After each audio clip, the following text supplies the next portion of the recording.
ज़ोहरान ममदानी या कोई और, न्यूयॉर्क सिटी का मेयर कौन होगा? इंतखाब के लिए वोटिंग जारी है। पोलिंग का अमल मकामी वक्त के मुताबिक रात 9 बजे तक जारी रहेगा। मुस्लिम उम्मीदवार ज़ोहरान ममदानी समेत 3 उम्मीदवारों में कांटे का मुकाबला मुतवक्के है। ज़ोहरान ममदानी न्यूयॉर्क के मेयर बनेंगे या कोई और इंतखाब करेगी? वहाँ की आवाम जो उनके 2 मद्दे मुकाबिल उम्मीदवार हैं उनमें से इसका फैसला जो है अब जल्द होने वाला है।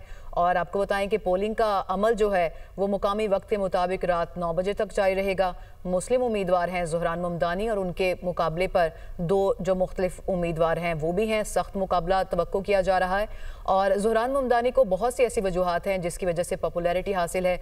जितना भी हम देखें कि जो सर्वे होते रहे हैं उसमें भी यही चीज़ सामने आती रही है कि ज़ोहरान ममदानी को अपने हरीफों के ऊपर खासी जो है वो सबकत हासिल है अभी तक के जो सर्वेस हैं उनके मुताबिक। इसकी बहुत सी रीज़न है। एक तो ये कहा जा रहा है कि उन्होंने अपनी जो कैंपेन है वो शानदार तरीके से चलाई और फिर जो कैंपेन में जो सबसे अहम मसला था न्यूयॉर्क सिटी का किरायों से मुतालिक, उससे मुतालिक भी उन्होंने अपना मैनिफेस्टो पेश किया।